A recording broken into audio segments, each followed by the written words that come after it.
I'm going to jump right in there with some sources. But just before I do, I'll say a little bit more about the general project. What I would like to be able to achieve over these two classes is to articulate my own view about what revelation is, what happened, what its significance is. So this is going to be an opinionated set of sessions. But I also want my own opinion to be informed, obviously, by the Jewish tradition, but also to be aware of the various philosophical problems that lie in wait for a theory of revelation. Now, I think a lot of people today are very acutely aware of the extent to which archaeology, biblical criticism, philosophical ethics, perhaps, render the belief in revelation problematic. What, you think the Bible was written, you think the 5 books of Moses were revealed to Moses in the desert all those years ago, but here's this evidence from biblical criticism that causes us to doubt those claims. There are archaeological considerations which might cause us to doubt the veracity, the truth of many of the biblical stories.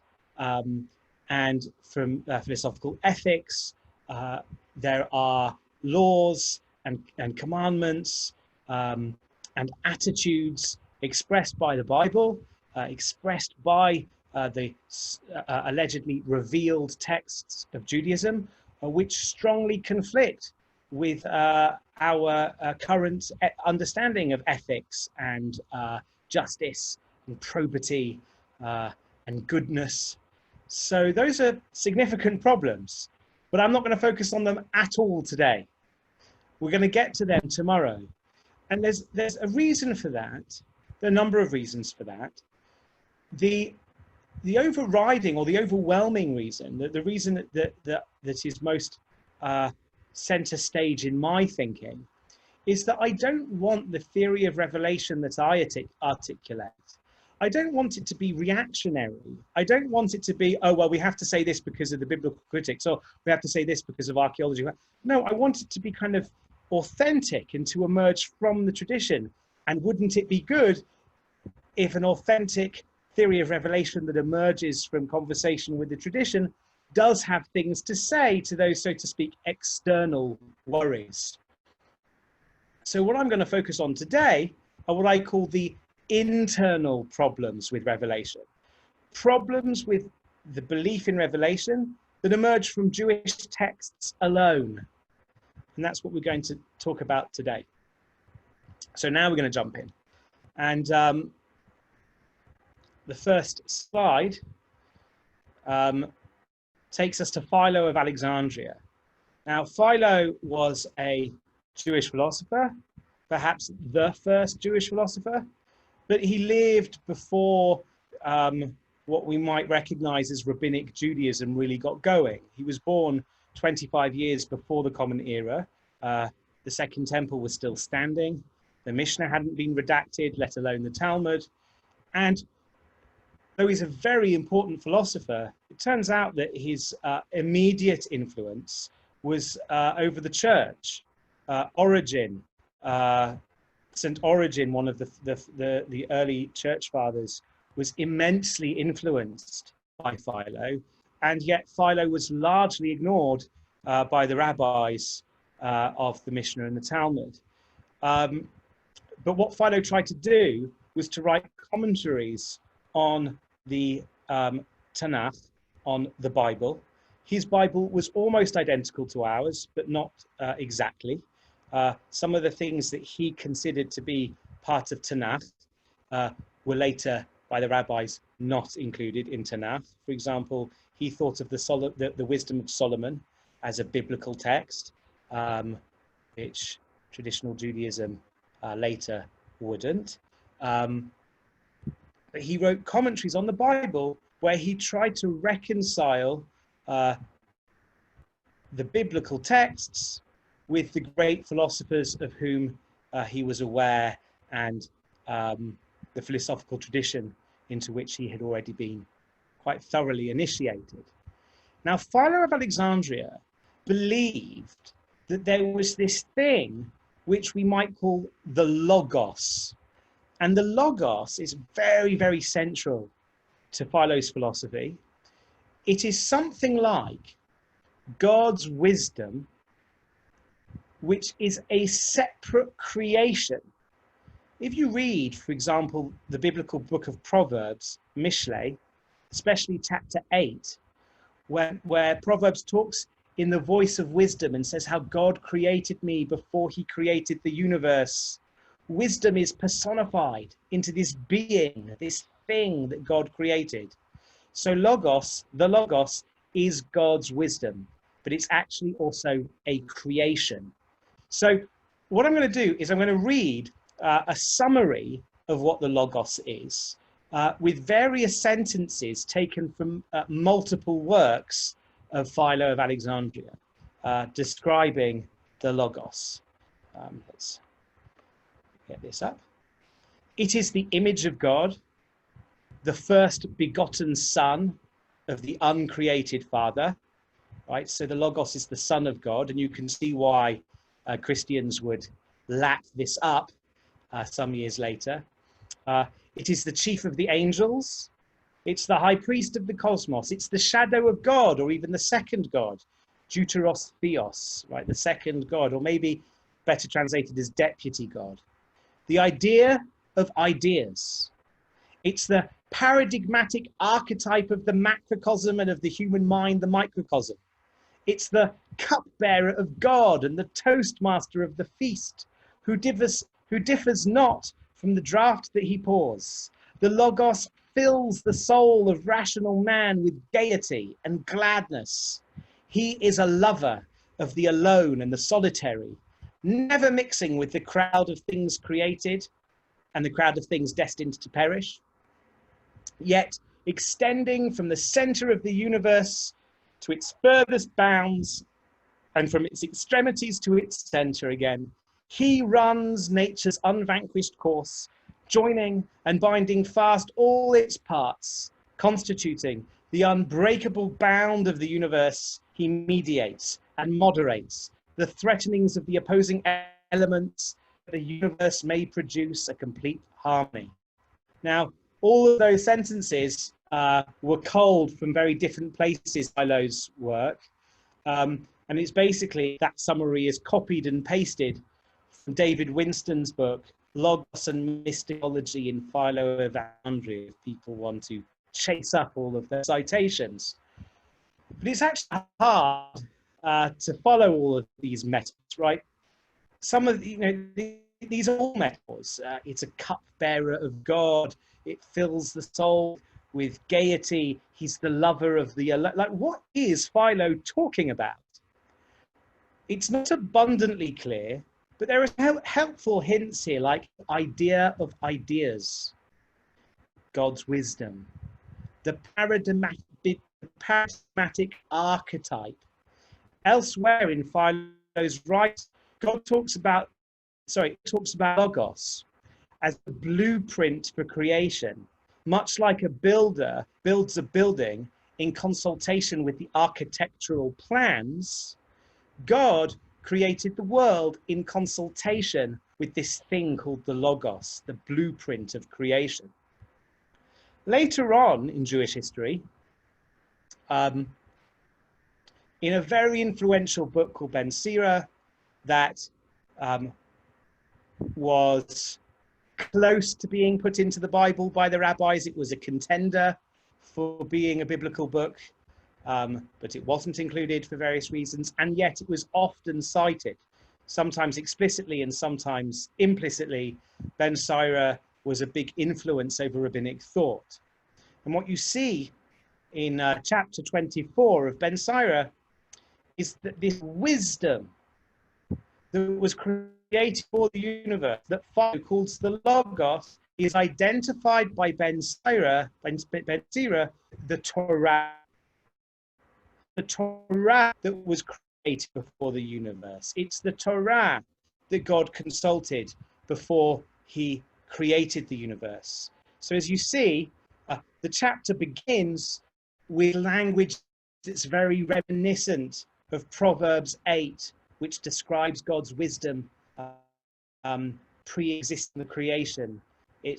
So it says, wisdom sings her own praises among her own people. She proclaims her glory in the assembly of the Most High. She opens her mouth. In the presence of his host, she declares her worth. And this is what wisdom says. From the mouth of the Most High I came forth, and mist-like covered the earth. In the heights of heaven I dwelt, my throne on a pillar of cloud. The vault of heaven I compassed alone. Through the deep abyss I took my course. Over waves of the sea, over all the land, over every people and nation I held sway. Among them all I sought a resting place, in whose inheritance should I abide. And there's more and more and more. That was just the first 7 verses.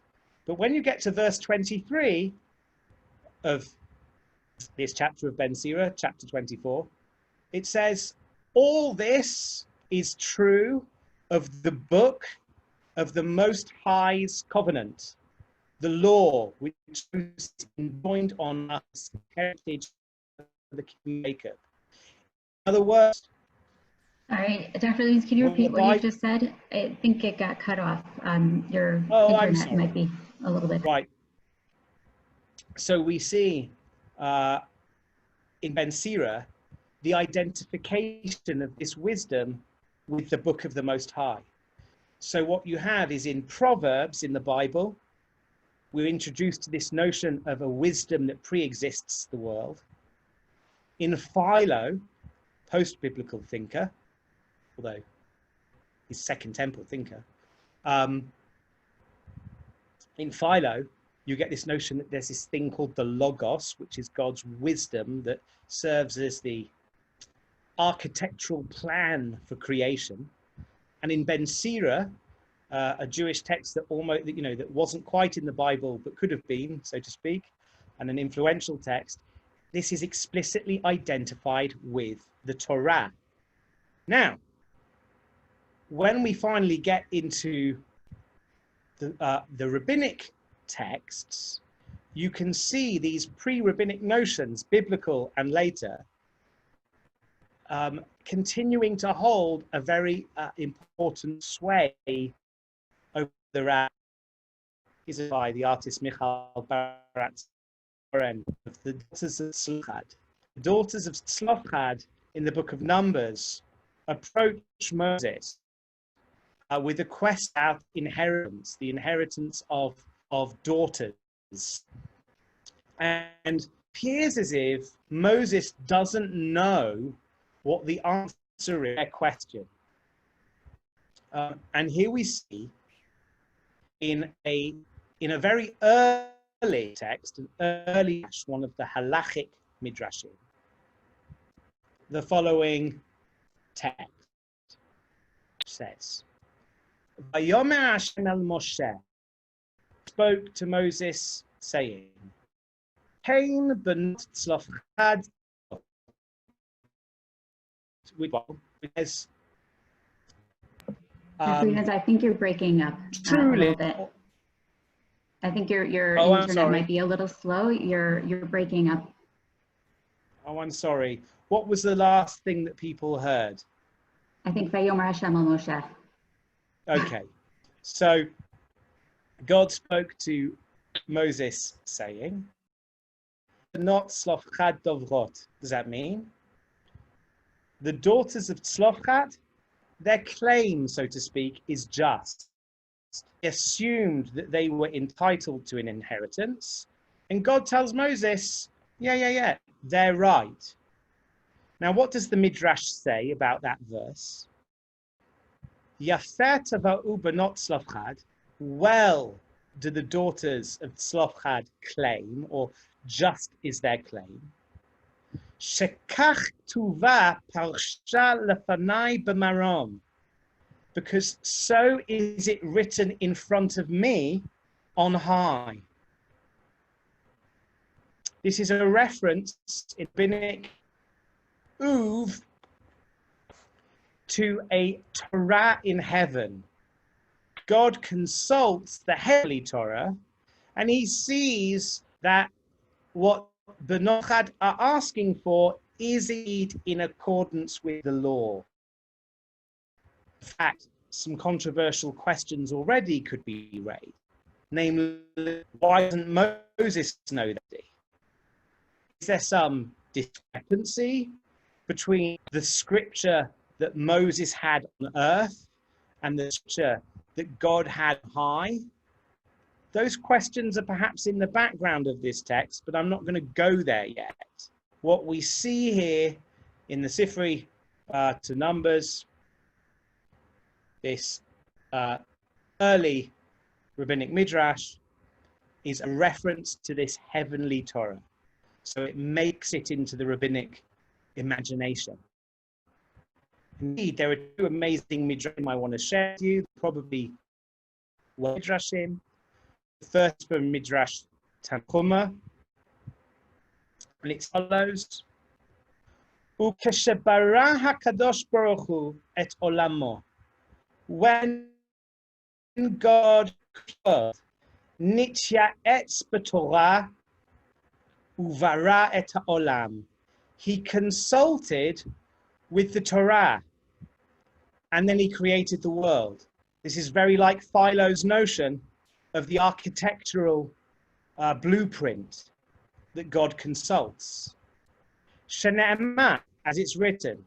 And here the Midrash ties this idea back in Proverbs 8, this biblical source, existent wisdom. Proverbs 8 says, Li eitza v'tushi'ah, ana li gvura. Which is something like, with me is advice and wisdom and art or I'm wise, and there is understanding and strength with me. Who is speaking in that chapter of Proverbs? According to the rabbis, it's the Torah that's speaking. The Torah, which served as a source of advice, so to speak, when God created the world. VaHaTorah, bameh hayta ketuvah. How was it written? Al gabei eish levana be'eish shachora. It was white fire with black fire perhaps on top of it. So the paper was white fire and the writing was black fire. Hence, might have this fiery book on the slide. How do we know that? Shene'emar, as it says in the book, the Song of Songs, Shir HaShirim, Kavutzotav taltalim shchorot ha'orev. His locks, his curly locks are black like a raven. Mahu kavutzotav talim. What are these locks? It's a reference to the letters of Torah. Al kol kotz v'kotz tilim shel halachot. In each and every crown of the letters of the Torah are encoded heaps and heaps of traditions. Sorry, heaps and heaps of what? Heaps and heaps of halachot, Jewish laws. Okay? In a similar text, from the opening to Bereshit Rabbah, in the name of Rabbi Hoshaya. Now this is interesting, because as far as we know, Philo hadn't made a big impact over the early rabbis. But Rabbi Hoshaya lived in Caesarea and was a contemporary of Origen, the church father, who also lived in Caesarea. And there is some speculation that Rabbi Hoshaya may have absorbed some ideas of Philo through Origen, his contemporary in Caesarea. it's speculative, but you'll see why when we examine this text in the name of Rabbi Hoshaya, who quotes again Proverbs 8 that says, "Ve'ehyeh etzlo amon, ve'ehyeh sha'ashuim yom yom," which means I was his Ammon. I'm not going to say what that word means yet. And I also was his plaything every day. And the Midrash wants to know, what does Ammon mean? So one suggestion of Rabbi Hoshaya is it means uman, which is talking about something like the work of a skilled artisan. Torah omeret, the Torah is saying, Ani hayiti kli umnuto shel HaKadosh Baruch Hu. I was a tool in the artistry of the Blessed One, of the Holy One, blessed be He. B'nohag shebe'olam, melech basar v'dam boneh palatin. In the ways of the world, a king of flesh and blood builds a palace. Eino boneh ota mida'at atzmo. He doesn't build it of his own, just spontaneously. Ela mida'at uman. He builds it in consultation, I suppose, with an artisan. V'ha'uman eino boneh ota midat atzmo. And even the artisan doesn't build it spontaneously. Ela diftraot ufinksaot yeshlo. He has blueprints, parchment with plans drawn on it. Lada'at heichu oseh chadarim, so he'll know how to make rooms. Heichu oseh pishpashin. Kach haya Kadosh Baruch Hu mabit b'Torah. So too, when the Holy One, blessed be He, looked into the Torah, uvoreh olam, and He created the world. Amra bereshit bara Elohim. It says, in the beginning, God created. Ve'ein reshit ele Torah. What does the word reshit mean? It means Torah, right? Reshit chokhmah yirat Hashem. In the beginning is wisdom. The reshit. So what does reshit mean? According to the Midrash, means with the Torah. With the Torah, God created the world. And here, this notion of an architect is exactly the notion that Philo uses, which leads to this speculation that perhaps Rabbi Hoshaya had some intellectual contact, so to speak, with Philo, or those who studied Philo more accurately. We've seen the Bible hints towards the existence of a wisdom that pre-existed the world.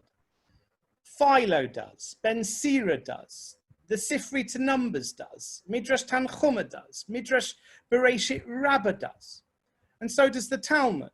Here we have a brighter from Masechet Psachim 54a, which says, Shiv'at Dvarim Nivru'u Kodem Shnivra Ha'olam.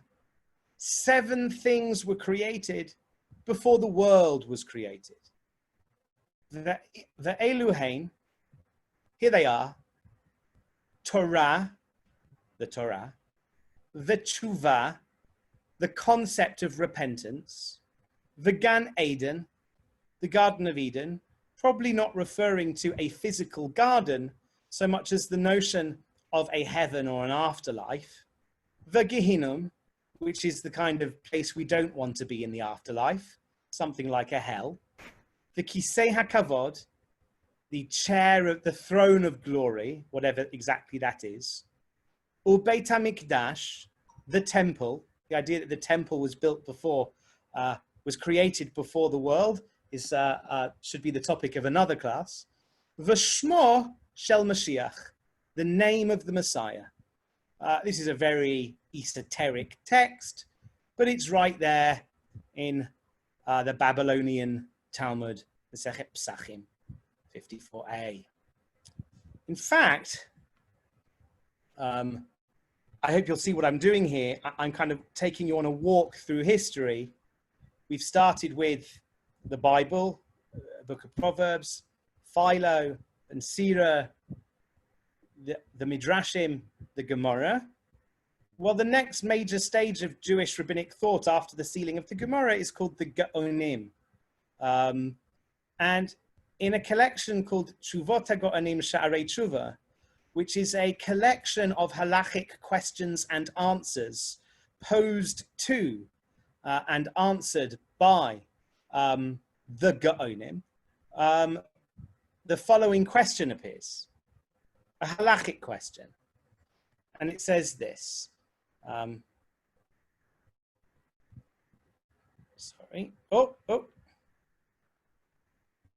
Just getting everything ready so that I can actually read it. I've got other things going on my screen. Okay, it says, V'shesha'altem shliach tzibur, asur lo mikivan sheniftach sefer Torah, loma afilu teva achat chutz min haktav. So the person who is leading the congregation in prayer, but in this case in Torah reading, in the public Torah reading, it's forbidden for him, even if the Torah scroll is open before him, it's forbidden for him to say a single word of Torah without actually reading it from the parchment in front of him. He should be very intentional, not to look at anything, outside of the parchment in front of him. So that every single thing he says should be from the words in front of him. Because we have written in a rabbinic text, when God spoke the 10 commandments to the Jewish people on Chag HaShavuot, on the festival of Shavuot, it says, and God spoke all of these words. My ha'eleh. What does it mean, these? As if they were already there to be pointed to. Melamed shehadvarim hayu ktuvim lefanav. Umin haktav amran. What this teaches us is that God didn't just say the 10 commandments. He read them from the parchment, so to speak, that he had before him. And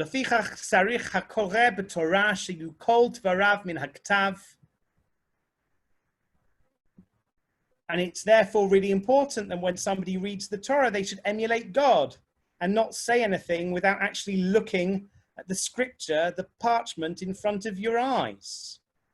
V'ktiv v'haluchot ma'aseh Elohim heima v'hamichtav michtav Elohim hu. That it's written that the first tablets of stone that Moses brought down the mountain were the work of God and had been written by God himself. But it seems as if the Midrash that the Gaonim are citing applies this idea not just to the Luchot, but to the entire Torah. So God had, so to speak, the entire Torah before him, and that's why we don't read the Torah without looking at the parchment in front of us.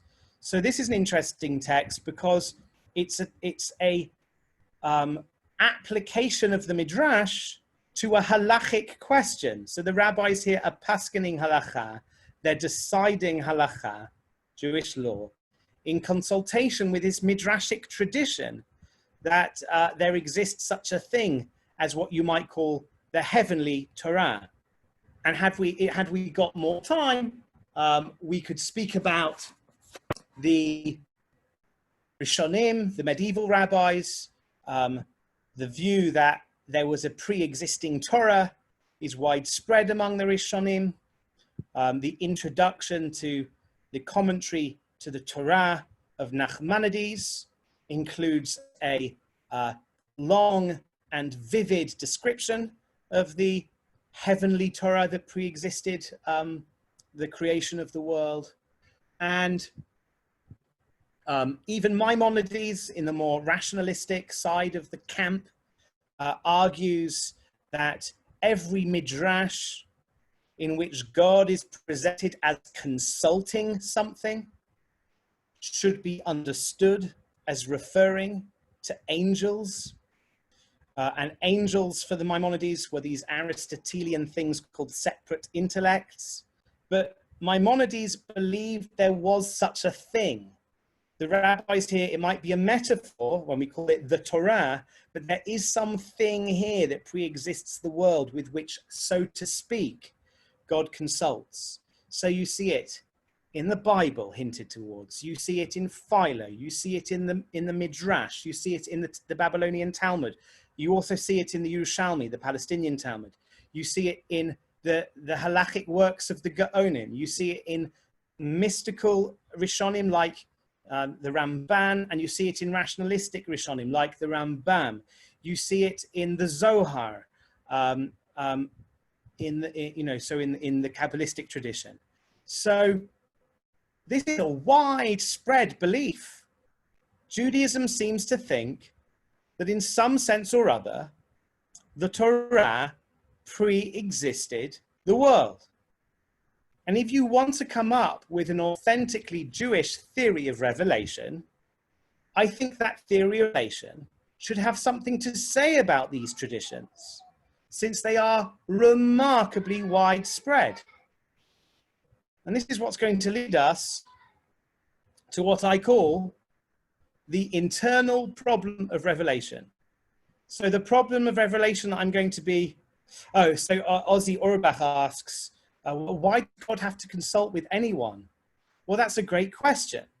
And I think that's why Philo, for example, doesn't want the thing called the Logos to be too distinct from God himself. Because what does it mean for God to consult something else?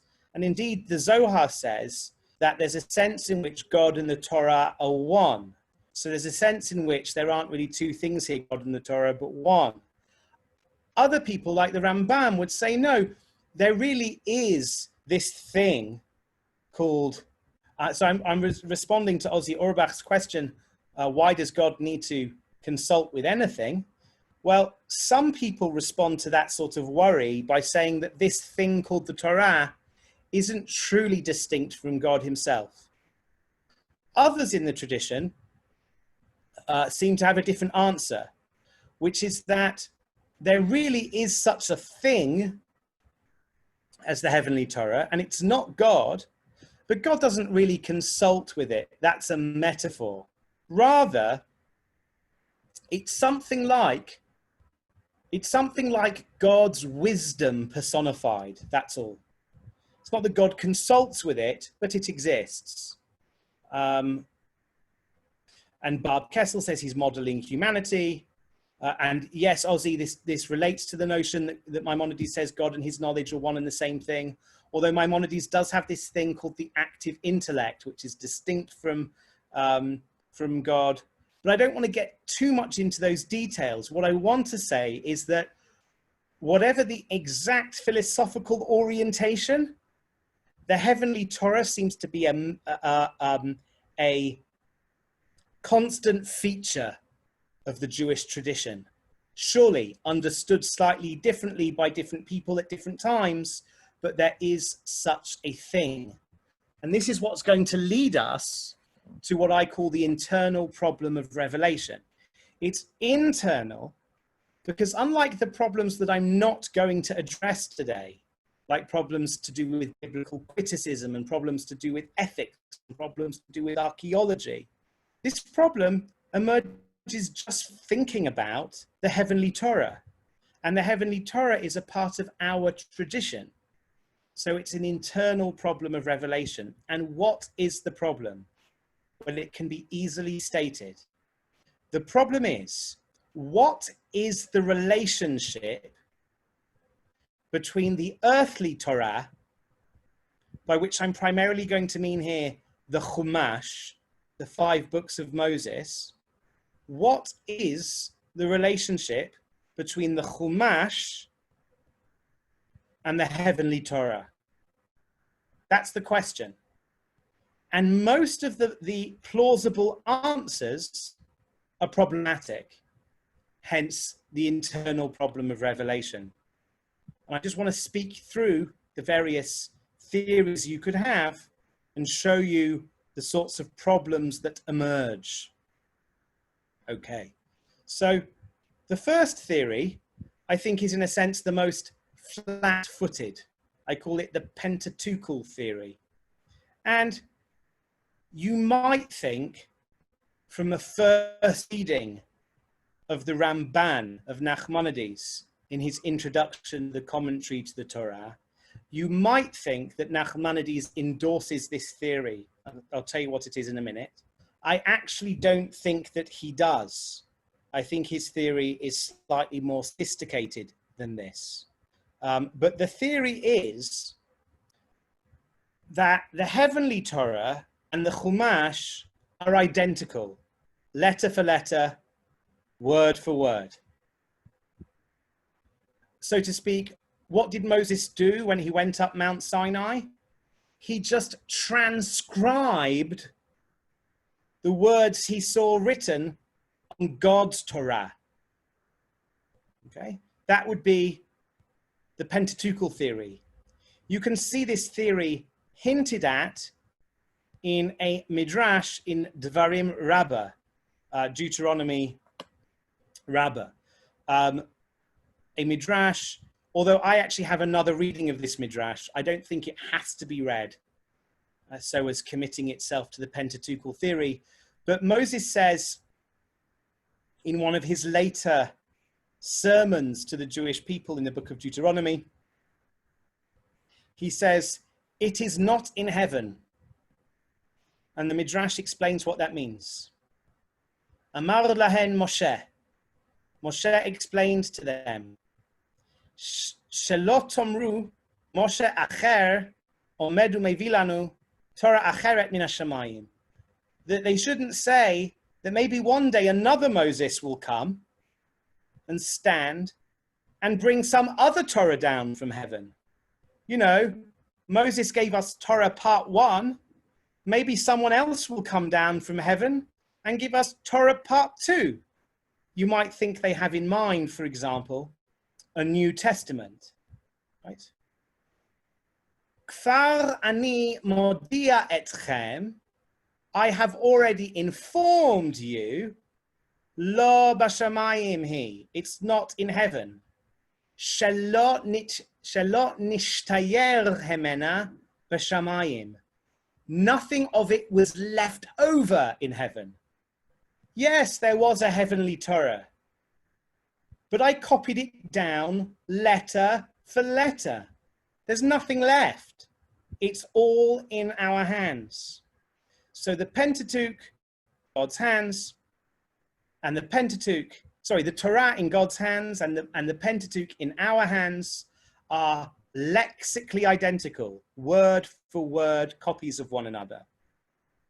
There are some problems with this theory. Problem number 1, I think, is it's fatalism. There's a general problem in the philosophy of religion, which is if God knows the future, he knows already what you're going to do tomorrow, and God can't be wrong, and he knows already what you're going to do tomorrow infallibly, such that he can't be wrong, then it seems as if you can't be free to do otherwise. It's a general problem of what's called theological fatalism. One well-known answer to that problem is that God is actually outside of time.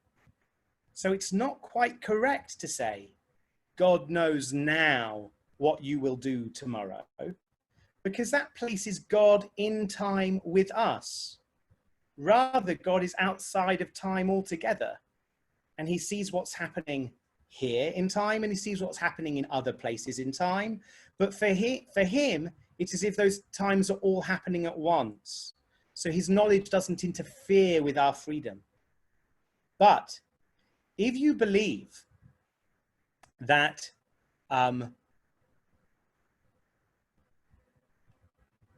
the Torah that Moses copied on Mount Sinai was word for word identical with the Torah in heaven, then as Moses wrote it down, God's knowledge of the future entered into our timeline. Moses, for example, should already have known that Korach would one day rebel because he wrote it down at Har Sinai. And since the Torah can't be wrong, Korach would have had no free choice about this issue. Moses wrote down before the daughters of Tzlofchad came to ask their question, that they would come to ask the question. And by writing it down, he took God's timeless knowledge and brought it into time. There are ways you could perhaps avoid this problem. Maybe God only gave Moses a glimpse of little bits of his Torah in installments. And indeed, there is a rabbinic opinion that Moses didn't receive the Torah all in one go. So maybe God waited until after the rebellion of Korach to reveal that bit to Moses. So this problem we maybe could escape. But there's I see a question. Can you say again how you translated the last 4 words? Yes. Shelo nishtayer hemena b'shamayim, that nothing was left of it, of her, in the heavens. Okay. There's another problem with the Pentateuchal theory. It's a problem with divine morality. There are places in the Bible, as we know, where God doesn't come off looking all that moral.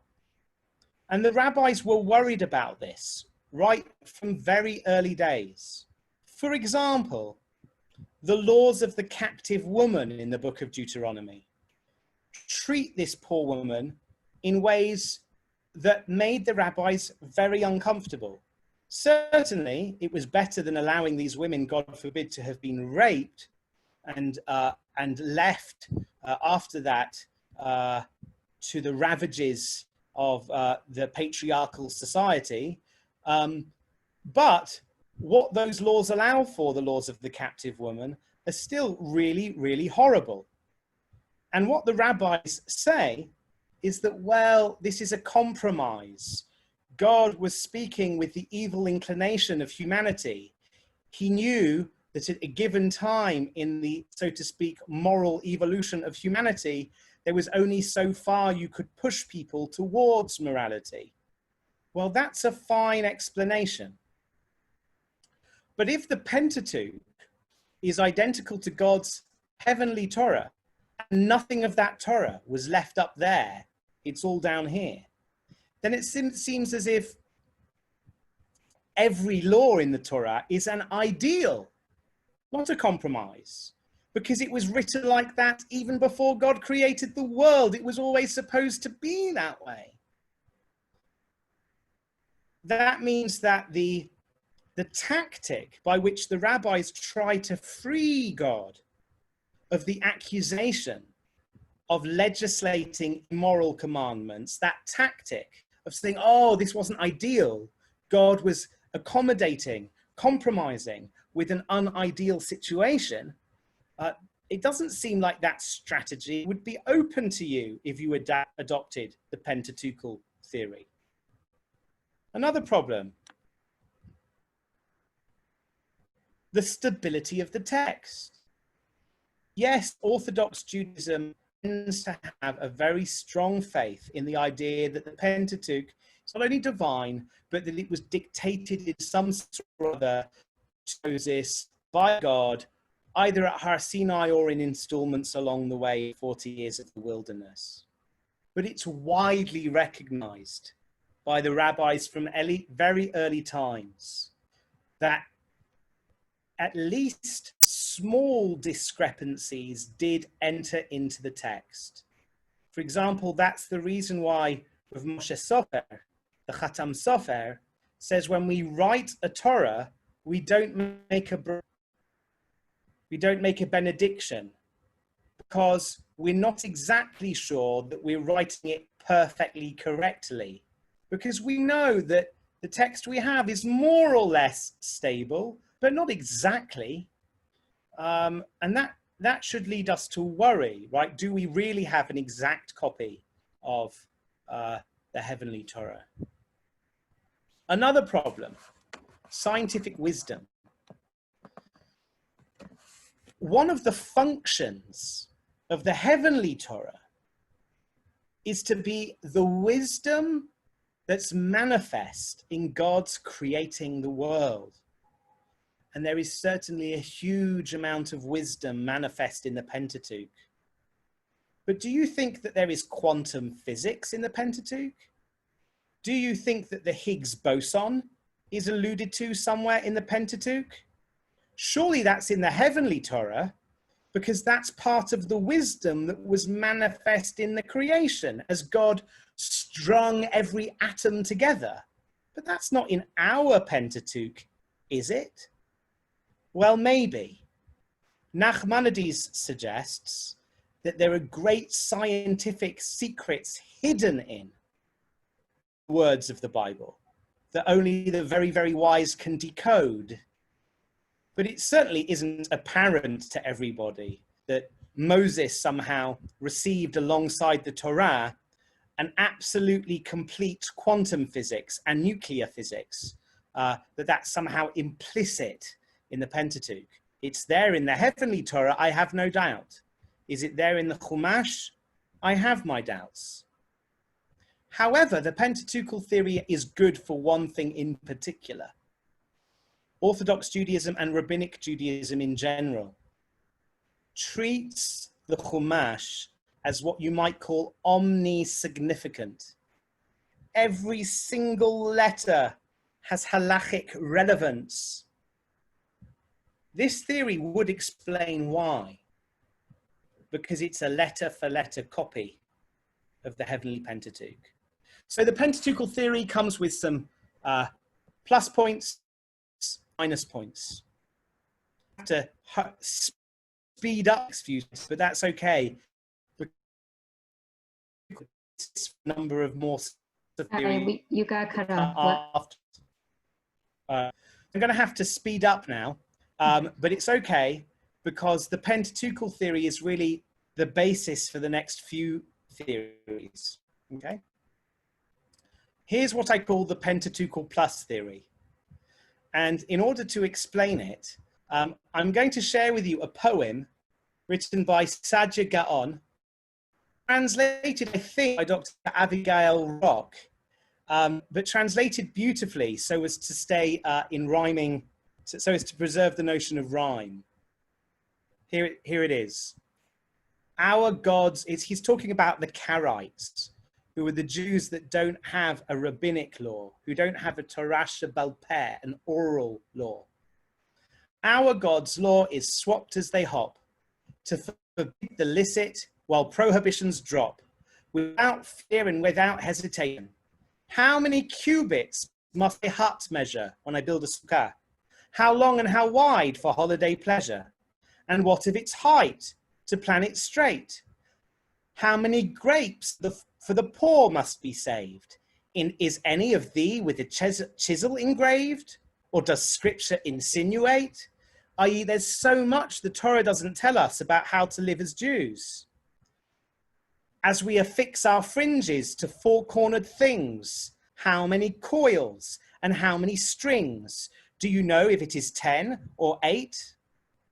All of these, and like them so many, I ask the verse readers if they can find any to lay out for us a fine explanation.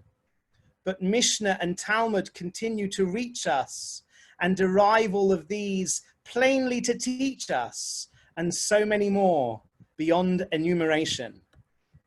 The point of Saadia Gaon is that the Pentateuch, the Chumash, would have been of little use if it wasn't accompanied with a Torah Shebaal Peh, with an oral tradition.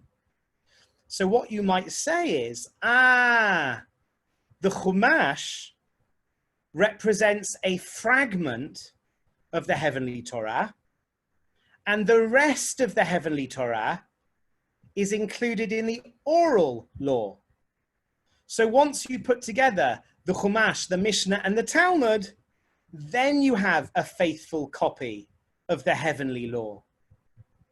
I call this the Pentateuchal plus theory. It makes an improvement on the Pentateuchal theory.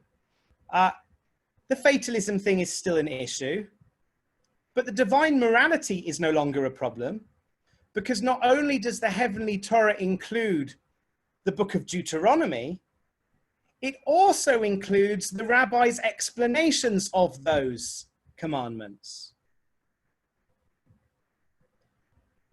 We still might have a problem with the stability of the text, and we still might have a problem with scientific wisdom. For instance, do you believe that the Higgs boson, if it's not hidden somewhere in the Pentateuch, is hiding in a Tosefta somewhere, or a Mishnah somewhere, or a Midrash somewhere? Unlikely. And it's perhaps just as good at dealing with omnisignificance. Well, let me throw another plus in. This I call the Pentateuchal plus theory. And here the idea is, the heavenly Torah contains Pentateuch, the Mishnah, Talmud, and everything else that we'll ever receive, and some other stuff as well. Stuff that never made it down here. Now, that theory will no longer hold the scientific wisdom problem, because God never revealed the Higgs boson to any rabbi, and that's fine. He revealed the stuff that we needed to know, and that's what's included in the earthly Torah. What's included, both written and oral, is a copy of what we know from the heavenly Torah. Okay, but there are some other theories. Let me just quickly share them with you. I call this the paradigm theory. You might think that there's something heretical about the idea that any collection of human wisdom could really encapsulate divine wisdom.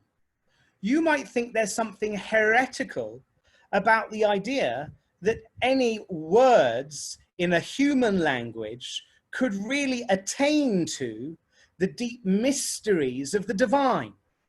You might therefore think that the heavenly Torah has no words at all. It's pre-linguistic. And what our Torah is something like an approximation of something that no words can aptly capture. That what we have is perhaps the best approximation, which is why we put so much weight on the Torah, the best approximation, but nonetheless an approximation. And in order to motivate this, I just want to read you a very beautiful, there's so many texts I could have brought in this particular tradition, but I just want to read you one particularly beautiful text from the Kedushat Levi before I go to the very last slide. This is about the shofar blast, Rosh Hashanah. Hashem, may he be blessed, emanates emanations. This is Rabbi Levi Yitzchak of Berditchev, an early Hasidic thinker. He emanates emanations, and we, in our prayers, perform a contraction with the emanation, each one to his will. This one performs a contraction with the letter that spells life, in order to pray for life. And this one with the letters that spell wisdom, in order to pray for wisdom. And this one with the letters that spell wealth, in order to pray for wealth. And so too for every good, each according to his will. And behold, all that there is in the spiritual world has a correlate in the material world. Accordingly, we behold that in the material world there is a voice and there is speech. The voice is all inclusive, and the speech is the contraction of the voice into the letters of speech. And so too in the spiritual world, On Rosh Hashanah, the voice of the shofar is the emanation from the Creator, blessed be He. When God speaks to us, He speaks to us in a voice that has no words. And then our job is to clothe that voice into words. That which we say in our Rosh Hashanah liturgy, which has 3 topics, namely God's sovereignty, God's memory, and verses about the shofar blasts, is the contraction by which we contract the emanations from the Creator, blessed be He, through the letters of the alphabet, each one according to His will. And behold, the all-inclusive emanation from the Creator, may He be blessed, is the aspect of the written Torah. And the contraction of the emanation with the alphabet that we create is the aspect of the oral Torah. For the oral Torah is the will of Israel when they create the explanation of the written Torah. The idea is there's a sense in which even the Chumash is actually oral Torah. Because as soon as we try to clothe God's wisdom into letters, it becomes oral Torah. As Rav Tzadok HaKohen of Lublin would later put it, when you read the words of the written Torah and they come out of your mouth, the written Torah is already translated into oral Torah. I'm agreeing with what people are saying here. Torah by definition had to be imperfect because it is interpreted through humans. That's fine, but in fact it's also perfect because the angels couldn't have the Torah. It's only by being clothed into human language can the Torah come down to this earth. So it's a perfection. It's an imperfection which is also a perfection. I'm not really going to have time to talk about this last theory. I was appealing to the Nezer HaKodesh, a great Achron early Achron who wrote commentaries on Bereshit Rabbah.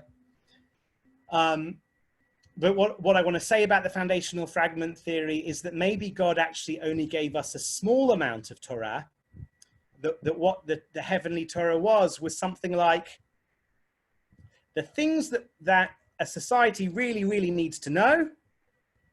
That was created before the world. God gave that to Moshe, and then we had to build upon it. That's another view.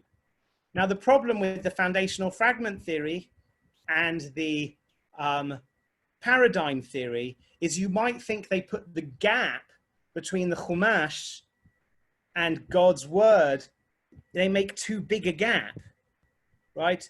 The Chumash is holy. It's not just some human creation, some human grasping towards something holy. It's holy itself. It's perfect.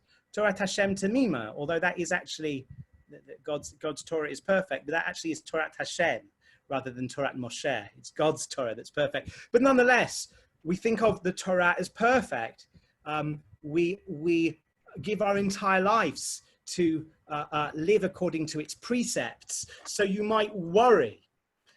Although I think, and we'll talk about this next time, that if you have reason to believe that God gave the rabbinic tradition the authority to create Torah in partnership with him, then even the things which humans created are appropriated by God and they become his. And in the act of becoming his, they take on new meaning.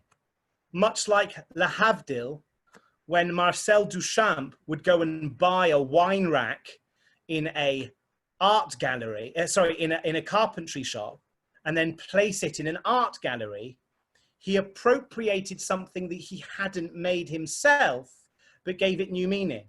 So yes, according to the paradigm theory and the foundational fragment theory, the Torah itself is a human imitation of the divine, or a human intimation towards the divine, but it's one that God approves of and therefore adopts, and in adopting it, it becomes holy, it becomes God's own. But what I wanted to basically show you is that all of these theories have problems. Some of them sound heretical, because they make it sound like God's wisdom can be contained in the words of the Torah. others of these theories sound heretical because they make it sound like God's wisdom isn't contained in the Torah. Some of these theories sound heretical for other reasons too. Basically, wherever you go, there's the risk of problem or heresy. And this is what I call the internal problem of revelation. It's the problems that emerge when you try to answer the question, how is this heavenly Torah that Judaism believes in related to the earthly Torah that we have in our hands today? And none of the answers, I think, are wholly satisfactory, even from a perspective of resolutely Orthodox Judaism. And my shameless plug at the end is that this class was basically a summary of chapter 6 of The Principles of Judaism, a book that I have just recently authored, coming out with Oxford University Press on June the 30th, and it's available for pre-order. And our next class will be a summary of chapter 7. And that's about it. I just see some things in the chat. Barb Kessel was talking about partnership, and there are lots of midrashim about how the Torah is a partnership with God. God gave us, according to one midrash, the flour and the flax, but he wanted us to make it into bread and a tablecloth. Torah was supposed to be a collaborative endeavor. Bishvil Israel shenikret reshit, Israel has the power to create too, says Nissan. Consideration from Robert, perhaps worth bringing up. Does the oral Torah have to be confined to Orthodox rabbinic traditions, or can it extend to any Jew who interprets for the sake of heaven? I think that's an absolutely valid question to ask. And it's one of the reasons why some Orthodox rabbis would think that some of these theories are problematic, because once you give too much power to interpretation, who is allowed to do the interpreting? But we'll talk about that in our next class. Does Israel have equal status to the Logos? Nissan's asking. These are interesting questions. And yes, the Zohar says that God, Israel, and the Torah are somehow, in some sense, one thing. But I don't claim to understand the Zohar because I'm not yet 40. But thank you, everybody, for participating in this class. I hope you'll be able to join us same time tomorrow. It's an honor to be giving these classes under the auspices of Drisha. And I look forward to continuing. Thank you so much. And thank you, everybody, for joining.